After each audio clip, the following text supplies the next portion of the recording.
Hi, I'm Kurt. Welcome to Your Health Your Way. We are in day 18 of our 30-day raw vegan exercise, and today I'll be talking with Lisa about macronutrients and micronutrients. But first, Lisa, how was your day? I did really well today. I had smoothies for breakfast that I nursed through the morning, and then I had a nice big salad at lunch.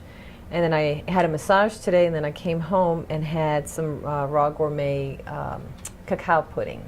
And I'll probably have a little something later on tonight before going to bed.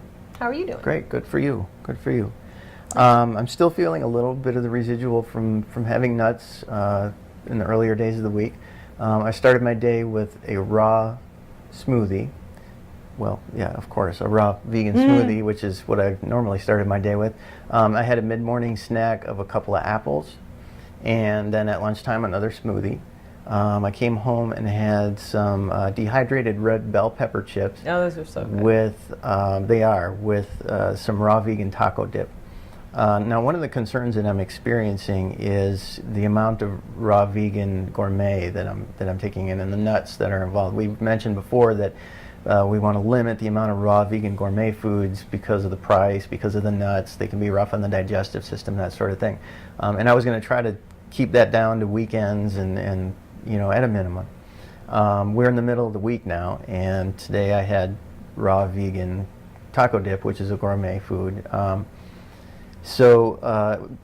Some years ago we had tried to do a 70% raw vegan lifestyle and allow ourselves comfort foods and restaurant foods on the weekends.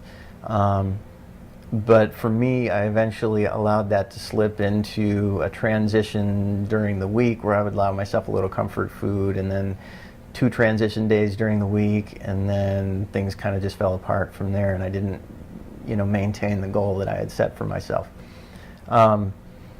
My concern is with raw vegan gourmet that I might do the same thing. I mean, I'm kind of seeing that pattern where I was going to sort of limit it to the weekends, and here I am midweek allowing myself a raw vegan gourmet snack. Now it's tons healthier than what I was doing before, so that's a good thing, and it is keeping me on the raw vegan path, so I'm happy about that.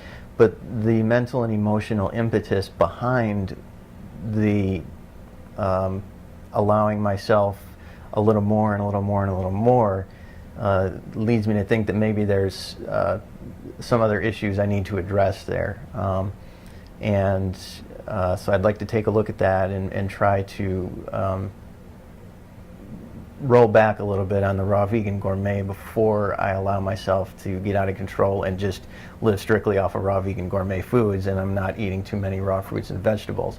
The whole point behind doing this exercise was for me to try to live a raw vegan lifestyle and see how it works out for me. But if I'm not approaching it from a healthy way, it's not going to work out as well as I thought. And I would like to, have a good basis for me to conclude my next path with.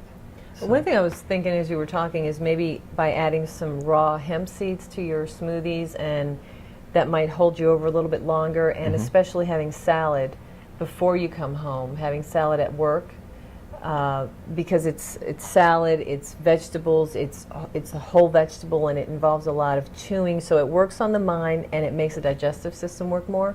So just a suggestion, maybe doing those 2 things might help you not come home so famished, because it sounds like it's not an emotional thing so much as it is a physical hunger that you come home with. So right, that might help. That is true. When I do come home, I am coming home hungry, and we do a lot of preparation the evening before for our meals for the next day. And we have a lot of chores going on and a lot of things going on in the evening, and I roll out of the house when it's still dark before anybody gets up in the house, so I've got to have everything ready to go. And it's easy with all the things that we have to do with our evening to cut corners and not make myself enough food for my work day, so that when I do come home, I am really hungry. Right.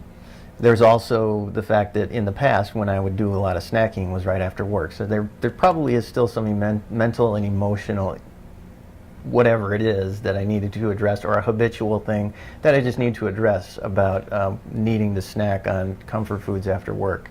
But I definitely probably should take a look at the amount of time that I'm spending in preparing my raw vegan foods for the following day. Yeah, that might help.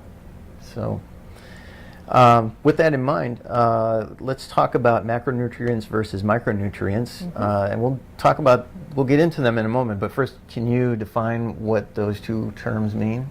Well, macronutrients, the primary macronutrients are fats, carbohydrates, and proteins.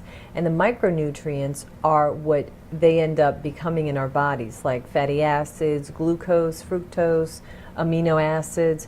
And micronutrients also refers to the vitamins and minerals that we get from the foods that we eat. Okay. So how do macronutrients then get broken down into micronutrients?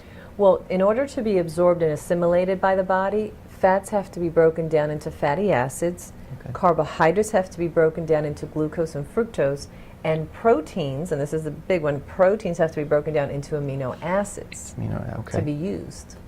So what sort of foods would classify then as a macronutrient?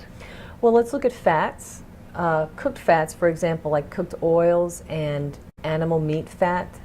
Now, raw vegan fats would include avocados, olives, coconut meat, coconut oil, hemp seed oil, pumpkin seed oil, and those are considered the good fats. Then for carbohydrates, fruits and vegetables are considered carbs. That's what a raw vegan would eat. But carbs also consist of starches and complex carbohydrates like bread, rice, pasta, crackers, cereal. And then protein for a raw vegan would include a lot of the, some of the raw nuts and seeds, raw soaked and sprouted nuts and seeds. And proteins also, for example, would be like animal protein, dairy, eggs, chicken, fish, turkey, red meat. Those are examples of some of those. Okay. So when we're talking about raw veganism, it sounds like what you're saying is that micronutrients are basically these foods broken down into their simplest form. Getting as close to, as the most absorbable form and usable form. So why is it better to consume nutrients in their most usable form? Well, the digestive process takes a lot of energy. So when we eat foods that are in the macronutrient form, like a piece of meat or bread and pasta, it takes the body a lot of energy to break those down. When all our energy is going into the digestive process, we don't have much energy, mentally or physically. So the closer we get them to what our body truly needs, the better it is. And another problem that we have with consuming foods in their larger macronutrients is the way that we combine foods. For example, cooked foods. Like for holidays or birthday celebrations or parties that we go to, you'll see, the different trays of food, and we're noshing on all night, and we'll have crackers with salami, cheese, nuts, fruits, vegetable trays. So there's this big compilation of foods that we start eating, and then we just want to go to sleep after this, because the fruit, for example, will sit in our body and just ferment because it's quick to digest and it's trying to go through the system quickly, but it's being held up by the fat from the meats and the cheese and the proteins from the meats and so on. So it sits there and ferments. So the more complicated we eat, the more energy it takes to digest our food. And we really want to have that energy to be able to get out and do things. We don't want to fall asleep after a big, Thanksgiving dinner, which is what I think we usually do. Add to that the alcohol and the different things that we consume then. Absolutely. So when we approach raw veganism, one of the things that we do try to do is simplify our meals as well. Yes. So we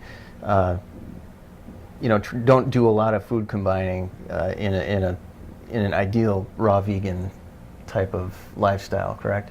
That is a more, you could have mono fruit meals, sometimes you do that. Sure. Where it's easy, it is easier for the body to digest if you just have 4 bananas or 4 or 5 oranges or 4 or 5 apples in one meal. There's nothing wrong with mixing it. I mean, it depends on your body. There's certain foods that mix better than others, acid versus subacids versus alkaline foods. But usually don't have to get into that much detail. As long as you're having raw fruits and vegetables and you have your fruits by themselves, that will help. And so it really more becomes a digestive issue when you start taking and combining cheese with starches and then put fruit on top of that and alcohol and things like that. Yeah, so that mostly deals with the cooked foods. But even in raw food, you can do that. Let's say you're going to have a bunch of nuts with fruit. So you have all the protein from the nuts sitting in your gut while your fruit's trying to digest. Right. So have your fruit first, let it go, give it an hour or so to digest, and then have things like a salad or nuts, especially, because those are heavier. Right, very good. So simple means easier, and easier is better for our digestion. That's pretty much it. Great. That's our discussion for tonight. Thanks for joining us, and join us again tomorrow when we're going to talk about stress. I'm worried. All right. Have a great night. Thank you for joining us. Bye-bye. Thank you. Welcome. Today we'll be talking about Kurt and his troglodytic gaseous habits due to an overconsumption of nuts and seeds. And What is it you do?